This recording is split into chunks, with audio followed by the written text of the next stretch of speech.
नमस्कार साथियों। मैं आशा करता हूँ कि सब अच्छे होंगे। आप तैयारी कर रहे हैं यूपीएससी का और आपका ड्रीम है 2025 का एग्ज़ाम देना। तो अब जो बचा हुआ समय है इसको यूटिलाइज़ कैसे किया जाए, यानी आपको हार्ड वर्क के साथ-साथ स्मार्ट वर्क कैसे करना है। आपको स्टैटिक पार्ट के साथ डायनामिक वर्क कैसे करना है। आपको किस प्रकार से अपने डेली प्लान को सेट करना है, अपने रूटीन को कैसे फ़ॉलो करना है, आपको कौन-सी स्ट्रेटेजी फ़ॉलो करनी है, साथ में आपको किस प्रकार से देखा जाए रिसोर्स फ़ॉलो करने हैं और किस प्रकार से करंट अफ़ेयर को आपस में इंटरलिंक करना है। ये बहुत सारे सवाल आपके दिमाग में चल रहे होंगे। इन सब का सॉल्यूशन आपको यहाँ पर मात्र 10-15 मिनट क्लास में मिल जाएगा कि हाँ, हमें जो आने वाले समय है ये तय करेंगे कि आपका यूपीएससी प्रीलिम्स होगा या नहीं होगा, या आप सिलेक्शन ले पाएँगे, नहीं ले पाएँगे। जब हम किसी यात्रा को तय करना स्टार्टिंग कर लेते हैं तो हमारा एक मेन टारगेट रहता है कि हम किस प्रकार से उसको रूटीन को फॉलो करें। मैं अपने अनुभव से आपके सामने शेयर करूंगा कि किस प्रकार से लास्ट टाइम हार्ड वर्क तो कंपलसरी है, लेकिन उस हार्ड वर्क को स्मार्ट वर्क में कैसे कन्वर्ट करना ये बड़ी चुनौती बन जाती है। आइए बिना देरी के अपनी कहानी को स्टार्टिंग करते हैं। आज हम लोग समझेंगे कि जो बचे हुए 5 से 5.5 मंथ हैं, यानी कह सकते हैं कि मई का महीना तो निकाल दो ना, क्योंकि मई के महीने में आप तो रिवीजन ही करेंगे। उससे पहले जो बचा दिसंबर, जनवरी, फरवरी, मार्च, अप्रैल जो महीना है, यानी 25 मई को एग्जाम है यूपीएससी प्रीलिम्स का। तो उस गतिविधि में आप क्या करिएगा, किस प्रकार से करिएगा, ये बहुत जरूरी है। किसी भी एग्जाम को क्रैक करने के लिए आपके पास एक रोड मैप होना चाहिए। उस रोड मैप के साथ, यानी उसका सिलेबस क्या होता है, किस प्रकार से हमें करनी चाहिए, फिर उसको किस प्रकार से हम बेसिक चीज़ों को एडवांस करें, यानी एनसीईआरटी पढ़ें तो पढ़ें कहाँ से देखिएगा, या उनके कौन कौन से बुक्स का चयन करें, या रिवीजन कैसे करें, या आप टेस्ट सीरीज कैसे लगाएं। इन सारे विस्तार पूर्वक हम लोग आज चर्चा करेंगे। आप ये जानेंगे कि प्रीलिम्स का एग्जाम 25 मई को एग्जाम प्रस्तावित है। आज के समय में अगर आप लास्ट ईयर के क्वेश्चन उठा के देखेंगे तो 22, 23, 24 का जो ट्रेंड है ये लगातार कन्वर्ट हो रहा है। किस आधार पर? स्टैटिक से क्वेश्चन तो पूछे जा रहे हैं, बिना स्टैटिक के तो मतलब ही नहीं बन रहा है डायनामिक बनने का। स्टैटिक के साथ डायनामिक क्वेश्चन पूछे जा रहे हैं, यानी कुल मिला के 50-60% क्वेश्चन ऐसे डायरेक्टली आपको देखने को मिल जाएंगे जो कहीं ना कहीं करंट अफेयर से इंटरलिंक है, जो कि एक बेसिक चीज़ अगर मैं कहूँगा तो ये मान के चलो कि आपको स्मार्ट वर्क कैसे फॉलो करना है।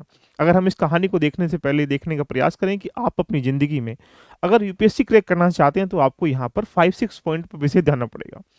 अवॉइड जो हमारे पास ओवर थिंकिंग है उसको आपको अवॉइड करना पड़ेगा। इसकी वजह क्या? देखिए, कभी कभी हम सोच लेते हैं कि यार हमारा होगा ही नहीं, दिखेगा या होगा तो यानी हम कर नहीं पाएंगे। जो डिमोटिवेट जो लगातार आप बार बार होते हैं, सबसे पहले इसको तो छोड़ना ही पड़ेगा। या कभी कभी लगता है कि यार मेरा ये टॉपिक स्ट्रांग है, इसमें अच्छे नंबर ले पाएंगे, या इसके अलावा अगर आपके अंदर बहुत सारे ऐसे विचार निकल के हाथ से आते होंगे होगा या नहीं होगा, ये जो सवाल है ना, इस सवाल का जो आंसर है वो किसी के पास नहीं है, वो तुम्हारे ही पास है। अपनी स्ट्रेंथ को, अपनी वीक को आपको यहाँ पर पहचानना पड़ेगा। उसको फिर एक प्रकार से लिस्टिंग करनी पड़ेगी। उसके जितने भी प्रॉब्लम्स हैं उनको सॉर्ट आउट करना पड़ेगा।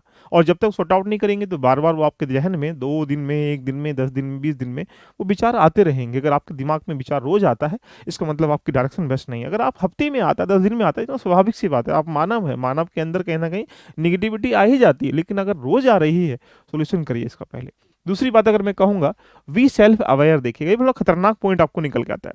अगर आप उस 2 घंटे में जाके कितना रिकॉल रिवाइज कर पाएंगे, ये आपके ऊपर डिपेंड है। मेरी भी यही स्ट्रेटेजी होती थी कि सबसे पहले मैं ये एरिया डिफाइन करता था कि मेरा स्ट्रेंथ, यानी कह सकते हैं मेरा जो स्ट्रॉन्ग स्ट्रॉन्ग एरिया है वो कौन कौन सा है। सबसे पहले उसको डिफाइन कर लिया, फिर उसके बाद मेरे पास वीक एरिया कौन कौन सा है। जो वीक एरिया अगर आप उसको नहीं पहचानेंगे तब तक उस पर काम कैसे कर पाएंगे। तो सबसे पहले ये है कि हमें उस वीक एरिया को, स्ट्रॉन्ग एरिया को डिफाइन करना है और उस पर किस प्रकार से कार्य करना है, उसकी एक अलग स्ट्रेटेजी फॉलो करनी है। यानी अपने टाइम को कैसे टेकन करना है, आप टाइम कहाँ कहाँ वेस्ट कर पा रहे हैं, टाइम को यूटिलाइज कैसे करना है, देखिएगा इन चीज़ों को डिफाइन करना पड़ेगा। तब तक आप डिफाइन नहीं करेंगे, अपने प्रति सेल्फ अवेयर नहीं हो पाएंगे, तब तक आप सफलता प्राप्त नहीं कर पाएंगे। लास्ट अगला नेक्स्ट पॉइंट है फियर ऑफ फेलियर। देखिएगा, स्वाभाविक सी बात है, आपको कल का भरोसा है कि आप कल जी पाएंगे, लेकिन सपने तो बड़े देखते हैं ना। तो ऐसे ही कल क्या होगा उसका, अगर आप ये सोच के बैठेंगे कि हमसे होगा ही नहीं, ये हमारे अंदर स्ट्रेंथ नहीं है, हम यहाँ पर कमजोर हैं, यानी ये जो डर है आपके अंदर, इसको कहीं ना कहीं आपको निकालना पड़ेगा। जो फियर है आपका, इसको निकालना पड़ेगा कि फेल होने का, ये निकालना ही पड़ेगा। एंड आफ्टर दैट से नो टू डिस्ट्रैक्शन। देखिएगा, ये सबसे खतरनाक पॉइंट है। आज के समय में यूपीएससी का विद्यार्थी देखा जाए, उस टेलीग्राम से, उस सोशल मीडिया से इतना कंटेंट इकट्ठा करने में लगा हुआ है, उसको यही नहीं पता कि व्यस्त क्या है, या जो बहुत सारे टेलीग्राम ग्रुप में लिंक है, बहुत सारे यूट्यूब में कहीं ना कहीं कनेक्ट रहता है, बहुत सारी ऐसी एक्टिविटीज़ करने का प्रयास करता है। यानी कुल मिला के कहीं ना कहीं ये जो आधार है डिस्ट्रक्शन का, आप किसी ऐसी मीडिया से जुड़े हुए हैं, सोशल मीडिया में कोई भी हो सकता है, आप अपने आप को इनसे दूरी बनाने का प्रयास तो करना पड़ेगा। स्वाभाविक सी बात है, इन सब के साथ रहकर आप प्रीलिम्स क्वालिफाई तो नहीं कर पाएंगे। आपको to the point proper way में एक प्लान चाहिए, एक मेंटरशिप चाहिए, एक आपके पास टेस्ट चाहिए, एक आपके पास रिसोर्स चाहिए। बस आपके अंदर जो स्ट्रेंथ है, जो स्ट्रॉन्ग पावर है आपकी, उसको कहीं ना कहीं उस पर फॉलो करने का प्रयास करना चाहिए। तो डिस्ट्रक्शन जो करने वाली चीज़ें होती हैं उनसे दूर रहने का आपको प्रयास करना ही होगा। नहीं करेंगे तो फिर आप स्वाभाविक सी बात है आप आगे इसका परिणाम भुगतेंगे। अगर बात लास्ट है कंसिस्टेंसी और डिसिप्लिन, देखिएगा ये दोनों आपस में इंपॉर्टेंट है। कंसिस्टेंसी का मतलब है कि अगर हम जैसे आज ये एक टॉपिक पढ़ रहे हैं, कल को कुछ और पढ़ रहे हैं, परसों को कुछ और पढ़ रहे हैं, 2 दिन पढ़ाई नहीं कर पा रहे, इसका मतलब कंसिस्टेंसी अगर आपके पास नहीं है और उसको डिसिप्लिन के साथ आप फॉलो नहीं कर पा, दोनों आपस में क्या कनेक्ट है देखिएगा। कंसिस्टेंसी रहेगी, डिसिप्लिन ऑटोमेटिकली आ जाएगा। लेकिन ये जरूरी क्या है, जब आपकी हेल्थ ठीक रहेगी, हेल्थ का मतलब बीमार होना ही नहीं होता है, आप मेंटल कितने स्ट्रांग हैं, आप मेंटल कितने पॉजिटिव हैं, देखिएगा मेंटल कितने एक प्रकार से कह सकते हैं एग्जाम के बारे में सोच पा रहे हैं, इसको भी आपको स्ट्रांग लेवल पे ले जाना पड़ेगा। और ये जरूरी है, इसके लिए आपके पास don't be a long various, आप अकेले यहाँ पर योद्धा नहीं है। आप इस समय मार्केट में या कहीं भी देखा जाए ऑथेंटिक चीज़ों की भरमार है, और ऑथेंटिक के अलावा यहाँ पर हर आदमी यहाँ पर कहीं ना कहीं यूपीएससी ज्ञान दे रहा है। डिपेंड करना है कि आप किसके साथ जुड़कर इस जर्नी को रेडी करना चाहते हैं। तो ये 4 से 5 पॉइंट करेंगे तो आपके लिए क्या होंगे, लाभकारी हो जाएंगे। अगर हम बात करेंगे आपको किस प्रकार से फॉलो करना है, देखिएगा इसके बारे में हम लोग बात करने से पहले मैं आपको बता दूं, यूपीएससी की जर्नी एक बड़ी खतरनाक जर्नी है। लास्ट ईयर के क्वेश्चन को ट्रेंड अगर आप देखेंगे तो आप ये सिनेरियो मैंने आपके सामने दिखाई देने का प्रयास कर रहा हूँ। प्रीलिम्स 2024 में प्रश्न पूछा, 2023 में प्रश्न पूछा, देख लीजिए। अगर आप यहाँ पर जाते हैं तो 2023-24 का मैंने इसलिए किया क्योंकि 25 का एग्जाम आप दे रहे हैं। तो ये देखिएगा क्या पूछा गया, यहाँ रिट से क्वेश्चन पूछा गया है, और यहाँ पर किससे देखिएगा, writ issue by the court in India, देखिए क्वेश्चन पूछा। इसका मतलब टॉपिक वही है, बस उसके पूछने की प्रवृत्ति चेंज हो चुकी है। तो आपके पास पैरामीटर क्या बन गए, 2024 में क्वेश्चन देखेंगे तो यहाँ पर किससे 1935 एक्ट से पूछा गया, वहां पर भी किसी ना किसी एक्ट से क्वेश्चन एक प्रकार से पूछा गया है। तो सबसे पहली प्रायोरिटी ये है कि हमें लगभग लास्ट ईयर के ट्रेंड को देखने का प्रयास करें। तो लगभग 13 लाख, 14 लाख, 12 लाख, 11 लाख बच्चों के एग्जाम फॉर्म भरते हैं, लेकिन प्रीलिम्स में क्वालिफाई होने वाले बच्चे लगभग आप देखेंगे 10,000 से 15,000 के बीच में रहते हैं। इन 10 लाख बच्चे भी अगर आप एवरेज मान लें, 10,000 बच्चे प्रीलिम्स क्वालिफाई कर पा रहे हैं, इसका मतलब है कि 99% जो बच्चे हैं वो बेचारे आउट हो रहे हैं। इसका मतलब प्रीलिम्स एक छटनी एग्जाम है, ये एक टफ एग्जाम है। मेंस के मुताबिक मेंस बिल्कुल क्लियर है कि ये सब चीजें मेंस में आएंगी, एंड आफ्टर दैट इंटरव्यू में इतना बच्चा है, तो यानी आपको तय करना है कि मुझे जो एक एरिया है, जैसे इंडियन पॉलिटी है, ज्योग्राफी है, हिस्ट्री है, इकोनॉमी है, इन्वायरमेंट है, साइंस टेक्नोलॉजी है, करंट अफेयर है, इसको एक प्लान के साथ रेडी करना पड़ेगा। मेरा अपना क्या प्लान होता है मैं आपके सामने डिफाइन कर रहा हूँ, देखिएगा। सबसे पहले मैं यहाँ पर प्रीलिम्स की बात कर रहा हूँ, जैसे तो प्रीलिम्स का क्या एरिया है इसके बारे में आप देखें, बहुत आराम से चीजें डिफाइन कर पाएंगे। ये अगर आपके पास ये कोर सब्जेक्ट यही है ना, ज्योग्राफी है, हिस्ट्री है, पॉलिटी है, इकोनॉमी है, साइंस है, करंट है, सीएसएट है, इसके अलावा आप बाकी जो भी एक बार इन्वायरमेंटल इकोलॉजी है, देखिएगा इसको भी हम डिफाइन कर लेंगे। तो सबसे पहले आप ये काम करें, आज ही देखिएगा मेरे अनुकूल अगर आप चलना चाहते हैं तो आपके पे कंप्लीट यहाँ पर जो जो चीजें आपकी कंप्लीट हो चुकी हैं, जैसे अगर आप प्रीलिम्स में अगर आप जाते हैं, जैसे आप ज्योग्राफी, हिस्ट्री है, इकोनॉमी कंप्लीट की है, कुछ चीजें ऐसी होंगी जो आपने अभी तक कंप्लीट नहीं करी होंगी। इसका मतलब इनकम्प्लीट कौन कौन सी, सीसेट है, हिस्ट्री है, इन्वायरमेंट है, साइंस है, देखिएगा कुछ जो एरिया पहले ये डिफाइन कर लीजिएगा। उसके बाद डिफाइन करने का पहले प्रायोरिटी आपके पास ये है, मेरी यही प्रायोरिटी रहती है लास्ट में 4 से 5 महीने की, कि सबसे पहले मैं डिफाइन कर लेता था कि मेरा अभी क्या क्या कंप्लीट है प्रीलिम्स के सापेक्ष में और क्या इनकम्प्लीट है, देखिएगा। तो मैंने सोचा कि मान लो अगर आपके 2 ही सब्जेक्ट कंप्लीट हैं तो बाकी इनकम्प्लीट लिखिएगा। अब उसको कैसे करना है डेली बेसिस पे, इसके सामने मैं प्लान करने का प्रयास करूंगा, जो आपके लिए क्या हो जाएगा, बहुत लाभकारी हो जाएगा। मेरा अपना एक सजेशन था, देखिएगा मैं यहाँ पर सबसे पहले डेली बेसिस पर 4 से 5 में काम करता था। पहला पॉइंट, सबसे पहले प्रायोरिटी क्या है, जो मेरे पास कंप्लीट है, देखिएगा जैसे हिस्ट्री कंप्लीट है, पॉलिटी कंप्लीट, एग्जाम्पल बेस पे समझा रहा हूँ, 2 सब्जेक्ट हो सकता है, 3 सब्जेक्ट भी हो सकते हैं, एक भी हो सकता है, डिपेंड करता है तुम्हारे ऊपर कि आपने अभी तक कितना किया है, आपके पास कैसे कैसे करेंगे, सारी बातें हम लोग डिस्कशन करेंगे। तो अब हमारे पास क्या है कि यहाँ पर जो कंप्लीट है, लगभग ये मान के चलो कि 2 से लेकर 2.5 घंटे के आसपास, 2 से लेकर 2.5 घंटे के आसपास मैं इस पॉलिटी पे, हिस्ट्री पे रिवीजन के फॉर्मेट में, जैसे एग्जाम्पल बेस पे मैंने यहाँ पर वीक में कन्वर्ट कर सकता था। तो वीक में मैंने क्या किया, मंडे है, ट्यूसडे है, वेडनेसडे है, मैंने आपकी पॉलिटी को ले लिया, उस पॉलिटी के जो कोर सिलेबस है कंप्लीटली उसको रेडी करने का प्रयास करा। जैसे मान लीजिए पॉलिटी के लगभग 50-60 टॉपिक हैं, राइट्स क्या होते हैं, ड्यूटीज क्या होती हैं, मुझे पता है कि ड्यूटीज से मेरे सारे क्वेश्चन सही होते हैं, तो मैं ड्यूटीज को रिवीजन नहीं करूंगा, ड्यूटीज को नहीं पढ़ूंगा, लगा लीजिएगा। तो मैं डेली बेसिस पर ये टारगेट सेट था मेरा कि मैंने अपना पहले ये एरिया डिफाइन कर लिया कि मेरा स्ट्रॉन्ग एरिया क्या है और एक प्रकार से मेरा वीक एरिया क्या है। जो स्ट्रॉन्ग एरिया है यानी जो मेरा कंप्लीट हो चुका है, उस पर मैंने यहाँ पर 2-2.5 घंटे, अगर आपके पास 3 सब्जेक्ट हैं तो एक वीक में इसको आप ऐसा मान सकते हैं, देखिएगा मंडे और ट्यूसडे ले लें, और यहाँ वेडनेसडे और थर्सडे कर लें, फ्राइडे सैटरडे कर लें, इस तरीके से अगर 3 सब्जेक्ट हैं। क्या करिएगा, एक रिवीजन करना स्टार्टिंग करिएगा स्ट्रॉन्ग एरिया पर। इससे क्या होगा कि जो एक स्ट्रॉन्ग एरिया है, अगर आपका रेडी होना स्टार्टिंग हो जाएगा, तो सबसे मजे की चीज़ है 2-2.5 घंटे में आप ये टारगेट सेट करो कि यार मुझे जो है ना, यहाँ पर मंडे ट्यूसडे है, वेडनेसडे थर्सडे फ्राइडे 4 सब्जेक्ट हैं, तो उसको 2 दिन में बांट लीजिएगा। 3 सब्जेक्ट हैं, 2 दिन में बांट लीजिएगा। 2 सब्जेक्ट हैं, 3 दिन में बांट लीजिएगा। ये तुम्हारे ऊपर डिपेंड है। सेकंड पैरामीटर, 2-2.5 घंटे मेरे एक दिन के व्यस्त हो गए, इसके अलावा मुझे कुछ नहीं करना। अगले मुझे 1.5 से लेकर 2 घंटे के आसपास मुझे एक काम जरूर करना है। सपोज कर लो जो मेरे ये एरिया है, जैसे हिस्ट्री है, पॉलिटी है या इकोनॉमी है, देखिएगा मान लेते हैं मेरा पॉलिटी चल रहा है, तो मैंने क्या किया कि यहाँ पर जो मई से महीना है, देखिएगा मई से लेकर जून है, जुलाई है, अगस्त है, सितंबर है, अक्टूबर है, नवंबर है, और आपके पास क्या है दिसंबर तक। इस दिसंबर तक चला, दिसंबर तक मैंने क्या किया, करंट अफेयर की एक ऑथेंटिक मैगजीन ले ली, देखिएगा बताऊंगा उसके बारे में भी। करंट अफेयर की ऑथेंटिक मैगजीन ले ली। अब मेरे पास ऑप्शन क्या दिखेगा इस 1.5 से 2 घंटे में, अगले 1.5 से 2 घंटे में मैंने, अगर मैं पॉलिटी रेडी कर रहा था यहाँ पे, तो मैंने पॉलिटी की जितनी भी खबरें आपके पास कहाँ, मई में है, जून में है, देखिएगा जुलाई में है, अगस्त में है, सितंबर में, अक्टूबर, नवंबर, दिसंबर तक जितनी भी खबरें हैं, उन खबरों को मैंने यहाँ पे एक प्रकार से पढ़ना स्टार्टिंग कर लिया, और उन खबरों को इन टॉपिक के साथ लिंक करना स्टार्टिंग कर लिया। ऐसा करने से क्या होगा, आप स्टैटिक को डायनेमिक के साथ कनेक्ट कर पा रहे होंगे। अब ये टारगेट मैंने सेट करा कि मुझे ये जो पॉलिटी की खबरें हैं, ये सारी मैगजीनों से, मान लीजिएगा मई में चार चार खबरें आती हैं, जून में 4-5-6 खबरें आती हैं, कुल मिलाकर इसको जोड़ लेंगे 30 से 35 खबरें आ जाएंगी। एक दिन में टारगेट सेट कर लो कि मुझे 5 से 6 खबरें ही पढ़नी है। ऐसा करने से आप कह सकते हैं कि पॉलिटी का जो एक करंट अफेयर का दायरा है, लगभग यहाँ से दिसंबर तक का, आप 5 से 6 दिन में कवर कर पाएंगे। अगले 5 से 6 दिन में आप क्या करिएगा, हिस्ट्री कवर कर लो, आर्ट एंड कल्चर का पार्ट है। अगले 5 से 6 दिन में इकोनॉमी कवर कर लीजिएगा। यानी कुल मिला के आपने क्या किया, सेकेंड जो टाइमिंग है मेरा एक दिन का, पहले ये इस एरिया पे, फिर इस वाले एरिया पे काम करना स्टार्टिंग। 2 एरिया आपके रेडी हो चुके हैं। जैसे ही आप तीसरे एरिया पे एंट्री मारेंगे, ये तीसरा एरिया कौन सा कहलाएगा, ये तीसरा एरिया मेरा कहलाएगा जो हमारे पास बीक एरिया देखिएगा। बीक एरिया मान लीजिएगा मैंने यहाँ पे क्या लिस्टिंग की थी पहले आपके सामने, अभी मैंने लिस्टिंग की थी कि मेरे कंप्लीट हो चुके हैं और ये स्ट्रॉन्ग एरिया मैं आपको पढ़ चुका हूँ इनको। लेकिन जो बीक एरिया है, जैसे एग्जाम्पल जो इनकम्प्लीट है, यहाँ पर एग्जाम्पल बेस पे कह सकते हैं, जैसे आपका साइंस टैक हो सकता है, इकोनॉमी हो सकता है, या फिर बाकी जो इन्वायरमेंटल वगैरह एरिया है, या करंट अफेयर तो चल ही रहा है इसके साथ में, ये वाला जो एरिया। अब क्या करेंगे, यहाँ पर 2 घंटे के आसपास में इस स्लॉट में कन्वर्ट कर दूंगा, जैसे साइंस टेक्नोलॉजी है या इन्वायरमेंट है या जो भी आपका एरिया है, उस पर कवर करना स्टार्टिंग कर लूंगा। तो 2 बातें याद आ रही हैं आपको। पहली बात तो यहाँ 2 सब्जेक्ट रिवीजन पे चल रहे हैं, दूसरा करंट अफेयर साथ में लिंक होकर चल रहा है, तीसरा मेरे पास यहाँ पर जो बीक एरिया है, मैं उस पर काम करना स्टार्टिंग कर रहा हूँ। यहाँ पर आपकी पढ़ाई जो है अभी 2 घंटे के आसपास, 2.5 घंटे के आसपास, 1.5 से 2 घंटे के आसपास, कुल मिला के कह सकते हैं 4 घंटे के आसपास पहुंच चुकी है। ऐसे 2 घंटे यहाँ लगभग यहाँ 6 घंटे आ चुके हैं। अब आपके पास ऑप्शन क्या बचता है, 6-7 घंटे का मतलब है कि 8-9 घंटे आपको पढ़ाई के साथ में देने पड़ेंगे।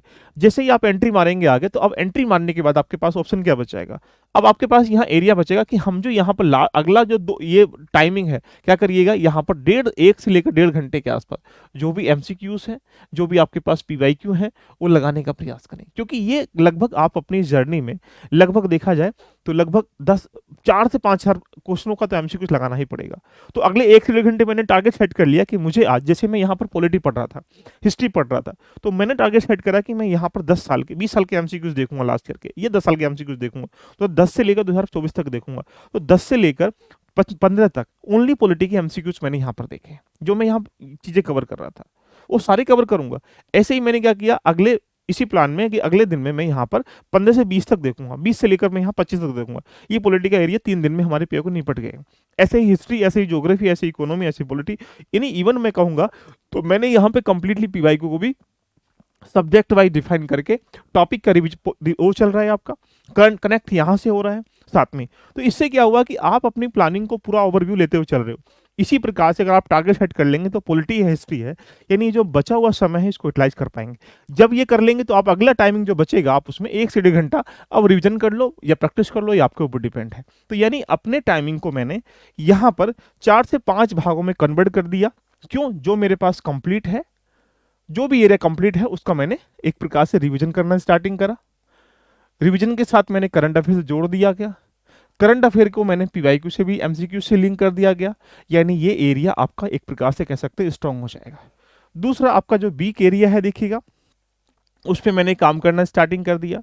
जो पीवाईक्यू है वो एमसीक्यूज मैंने करना स्टार्टिंग कर दिया, मैंने यहाँ पर रिवीजन करना स्टार्टिंग कर लिया। इससे क्या हुआ, 1.5 से 2 घंटा आपका यहाँ पर बिजी हो गया है, आपके पास 2 से ढाई घंटा यहाँ पर बिजी हो चुका है, 2 घंटे आपके पास यहाँ पर बिजी हो चुके हैं, 1 से 1.5 घंटा यहाँ पर बिजी हो चुका है, और रिवीजन करना 1 से 2 घंटा, यानी कुल मिला के आपने 10, 11, 12 घंटे की पढ़ाई को यूटिलाइज करना स्टार्टिंग कर चुका। अगर आप इसको फॉलो करेंगे डेफिनेटली मैं कह सकता हूँ कि प्रॉब्लम्स आप आसानी से क्रैक कर पाएंगे। अब आपके पास ऑप्शन क्या होगा, देखिएगा आपके पास यहाँ दिसंबर का महीना है, देखिएगा जनवरी है, ये फरवरी है, यहाँ पर मार्च है, देखिएगा यहाँ पर मई अप्रैल है, और यहाँ पर कह सकते हैं आपके पास मई है। देखिएगा ये मई का महीना निकाल दो, क्योंकि यहाँ तो अंतिम समय में आपको डिप्रेशन है, बहुत सारी गतिविधि है, प्रैक्टिस है, रिवीजन है, ये नोट्स वगैरह रिवीजन है, चीज़ें।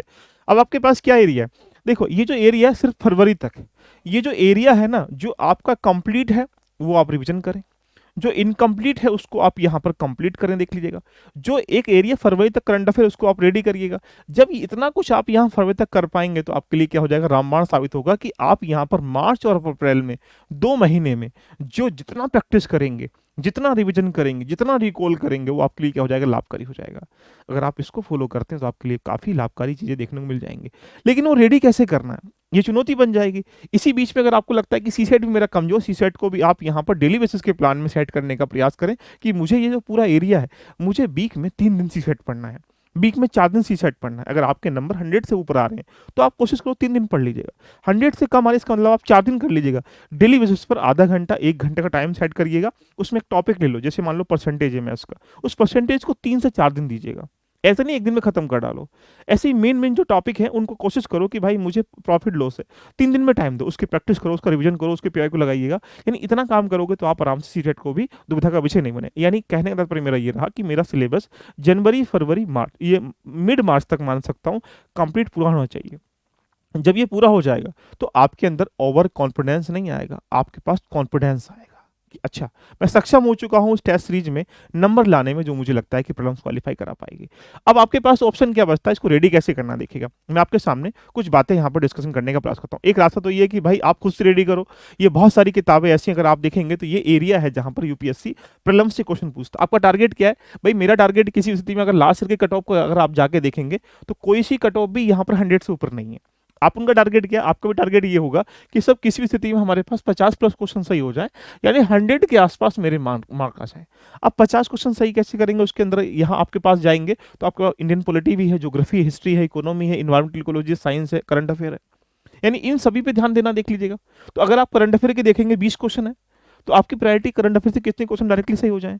कुछ ऐसे क्वेश्चन भी होंगे जो इंटरलिंक करके कहीं ना कहीं साइंस टेक्नोलॉजी का पार्ट पूरा करंट अफेयर के ऊपर डिपेंड रहता है, इन्वायरमेंटल इकोलॉजी पूरा करंट अफेयर के ऊपर डिपेंड रहता है। यानी ये जो एरिया है ये भी आप मान लें कि ये भी करंट अफेयर का पार्ट है। ओपन इकोनॉमी का भी जो पार्ट रहता है करंट अफेयर के ऊपर डिपेंड रहता है। इसका मतलब अब आपको स्मार्ट वर्क करना है, हार्ड वर्क तो करना ही करना पड़ेगा, स्मार्ट वर्क करना पड़ेगा। इसके लिए आपके पास ऑप्शन क्या है कि पहले हम ये देखें कि स्टैटिक पार्ट से क्वेश्चन कहाँ कहाँ से आते हैं। इसका आधार क्या बोलेंगे, सर ये एनसीईआरटी है। अगर हम इस एनसीईआरटी का बेस बना लेना स्टार्टिंग करें तो आप देखिएगा 2024 में यूपीएससी प्रीलिम्स में 24 क्वेश्चन देखने को मिले थे एनसीईआरटी से। अगर आप 23 में देखेंगे तो आपके पास 22 क्वेश्चन है, यहाँ पर देखेंगे 24 क्वेश्चन। इसका मतलब एनसीईआरटी भी बहुत इंपॉर्टेंट है, डायरेक्टली क्वेश्चन वहां से हिट होता है। अब आपके ऊपर डिपेंड है कि क्या क्लास नंबर 6 से 12 की एनसीईआरटी पढ़ी जाए, क्या सर यहां से देखा जाए तो सारी एनसीईआरटी कवर की जाए फिर ऑथेंटिक किताब भी पढ़ी जाए, नहीं ऐसा नहीं करना। उसके लिए आपके पास एक रास्ता होना चाहिए कि हमारे पास एक सिनेरियो है। देखिएगा अगर आप हिस्ट्री के लिए क्लास नंबर सिर्फ और सिर्फ यहाँ पर ancient history class number 11th की कवर कर लेते हैं तो उसके बाद theme in India history part number 1 to 3 class number 12 की है, 4 एनसीईआरटी कवर कर लेते हैं। इसके मान के चलो कि हिस्ट्री की प्रॉब्लम्स का जो डाटा वो रेडी हो जाएगा। मेरा ये अपन हुआ बता रहा हूँ आपसे, मैं ऐसे ही करता था मैं भी। यहाँ पर अगर आप बात करेंगे ज्योग्राफी के बारे में तो ज्योग्राफी सिर्फ यहाँ पर fundamental of physical geography class number 11th की कवर करनी है ओनली। अगर आप यहाँ और साथ में आपके पास यहाँ पर 11th की फिजिकल एनवायरनमेंट वाली और पॉलिटी की सिर्फ आपको यहाँ पर क्लास नंबर 11th की कवर करनी है और कोई सी एनसीईआरटी नहीं कवर करनी है। थोड़ा बहुत कंटेम्प्रेरी पॉलिटिक्स 12th की देख लेना है।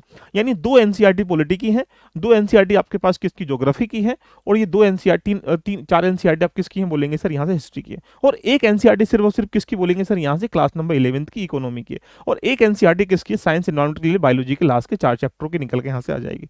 कुल मिला के अगर हम ये रिकॉर्ड देख लें इन सब चीजों के सापेक्ष में कि प्रीलिम्स के लिए यहाँ पर 4 एनसीईआरटी है, उसके बाद यहाँ पर 2 एनसीईआरटी हैं, 2 एनसीईआरटी हैं, साथ में यहाँ पर एक है, तो 6 4 8 और एक 9, 9 के बाद एक को जोड़ लो, लगभग इसके भी लास्ट के 4 चैप्टर इसको हटा दीजिएगा, कुल मिला के 8 से 9 किताबें हमें कवर करनी है। इस 8 से 9 किताबों में क्या सारी पेज टू पेज पढ़ना है? नहीं ना। कवर टू कवर पढ़ना है? नहीं ना। उसके लिए भी हमें उन टॉपिकों को मार्क करना पड़ेगा जो एग्जाम के लिए प्रीलिम्स में क्वेश्चन आते हैं, देखिएगा। अब पहला पॉइंट क्या होगा, हमें बेसिक रेडी करने के लिए इनको फॉलो करना पड़ेगा, और जब ये फॉलो करोगे तो आपके सामने एक पॉइंट बन जाएगा। तो यहीं से हमारा टारगेट क्या है कि यहाँ पर उसके बाद आपको एडवांस किताब रेडी करनी पड़ेंगी।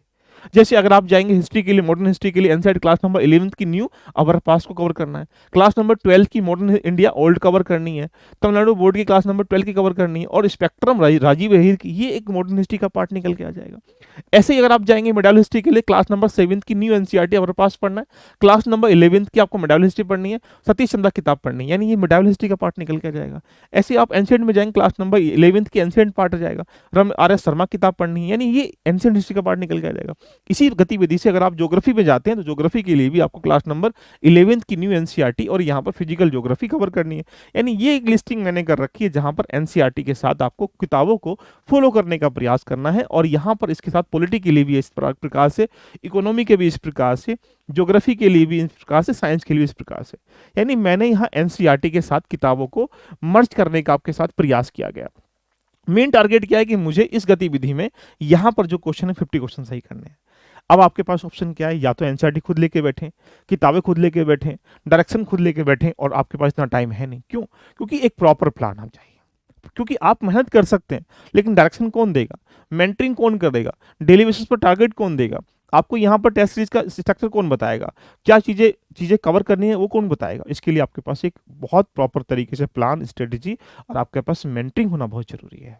अगर आप चाहते हैं कि हमारे साथ जुड़कर, एल्ब लर्निंग एप्लीकेशन के साथ जुड़कर अपनी जर्नी को रेडी करें, तो हम आपके सामने 20 या 25 तारीख से नया प्रोग्राम डिजाइन किया गया है, जहां पर एनसीईआरटी की जो क्लास है उसमें इन्वॉल्व रहेगी। और ये चीजें कैसे मिलेंगी, सारी चीजें मैं आपके सामने शो कर रहा हूँ। एल्ब लर्निंग एप्लीकेशन पे आपको जाना है, ऐसा इंटरफेस आपको दिखाई देगा। जैसे ही आप जाएंगे तो यहाँ पर परचेज कोर्स में जाइएगा। जैसे आप परचेज कोर्स में जाएंगे तो यहाँ पर हमने यूपीएससी प्रीलिम्स के लिए, कंप्लीटली आईएएस के लिए, देखिएगा यहाँ पर एक बैच निकाला है जहाँ पर प्रीलिम्स स्पेशल कॉम्बो बैच है। इसमें जीएस का कंप्लीट सार, जैसे मैं बता रहा हूँ, जैसे मैं पढ़ाऊंगा, देखिएगा इसको एडवांस लेवल पर हम लोग लेके चलेंगे, स्टैटिक पार्ट्स के साथ वहाँ चीजें मिलेंगी। तो ये कंप्लीट सार फाउंडेशन है, और साथ में सी सेट का अगर आप ज्वाइन करेंगे तो सिर्फ अभी स्टार्टिंग वाले बच्चों के लिए 1500 में मिल रहा है। कोई भी बच्चा 1500 में मिल जाएगा। यदि आपको सिर्फ एनसीईआरटी ओनली जीएस ज्वाइन करना, जीएस के लिए आपको यहाँ पर 1000 में ज्वाइन कर सकते हैं। और यदि आपको सी सेट ही ज्वाइन करना ओनली, तो सी सेट के लिए भी आप यहाँ पर 1000 में आप यहाँ पर ज्वाइन कर सकते हैं। ये रहा सी सेट का 1000। तो यदि दोनों करेंगे अलग अलग तो 2000 है।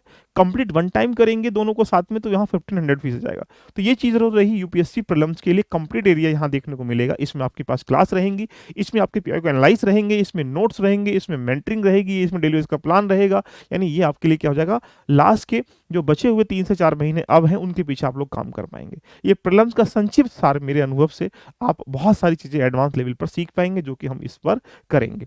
साथ में अगर आपको लगता है कि एनसीईआरटी आपने रेडी कर रखी है और आपको ये यहाँ पर जो एरिया है जो प्रीलिम्स के लिए रेडी करना, तो हमने जो नी बैच जिन बच्चों ने ले रखा था उनको तो लेने की रिक्वायरमेंट नहीं है, लेकिन जिन लोगों ने नहीं लिया इसमें 50% डिस्काउंट चल रहा है, आप इसको जाके ज्वाइन कर सकते हैं। मात्र 600 में जो टॉपिक यहाँ पर दिखाई दे रहे होंगे वो तो मिलेंगे, जो यहाँ पर एडवांस पहले हो चुके हैं वो भी मिल जाएंगे। यानी जो टॉपिक मैंने एनसीईआरटी के यहाँ पर बताए गए हैं, देखिएगा कि इन टॉपिकों को हम लोग यहाँ पर तो इन्हीं किताबों के माध्यम से हमारे सामने जो किताबें आपको दिखाई दे रही होंगी एनसीईआरटी की, इन सबको एनसीईआरटी किताबें मैं कवर कराऊंगा इसमें, जिसकी क्लास में 25 दिसंबर से स्टार्टिंग करवा रहा हूँ।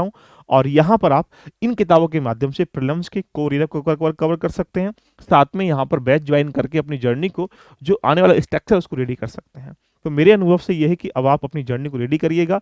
मार्च से पहले यानी मिड मार्च से पहले एक सिलेबस पूरा हो जाए, करंट अफेयर पूरा हो जाए, रिविजन आपका हो जाए, पीवाईक्यू आपका हो जाए, तो आप मार्च अप्रैल और जब मई में आप एंट्री मारेंगे, देखिएगा तो आपका कॉन्फिडेंस लेवल बहुत जबरदस्त हो जाएगा और आप प्रीलिम्स को कोई रोक नहीं पाएगा।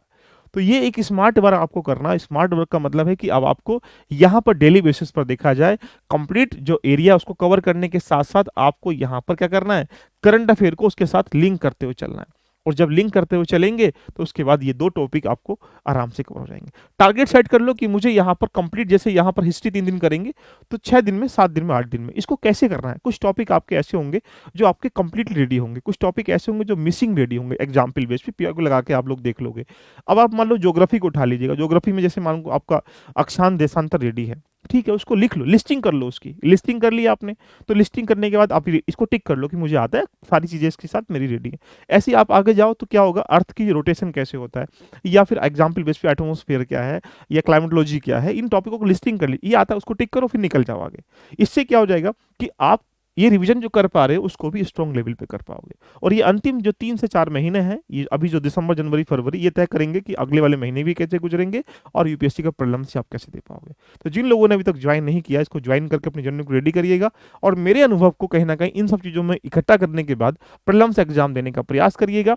बहुत सारी चीज़ें यहाँ पर फ्री ऑफ कॉस्ट में मिलेंगी, जो आप लोग उसमें सभी लोग समाहित कर दिए जाओगे। अभी इस प्रीलिम्स का बैच कंप्लीटली चल रहा है, जो कि हम लोग 20 से 25 दिसंबर के आसपास स्टार्टिंग कर रहे हैं, सीसेट का भी और जीएस का भी। इससे जुड़कर अपनी जर्नी को रेडी कर सकते हैं। चर्चा अच्छी लगी तो कमेंट करके मुझे बताइएगा। मिलते हैं नेक्स्ट सेशन में। Love you all of you, bye bye, take care.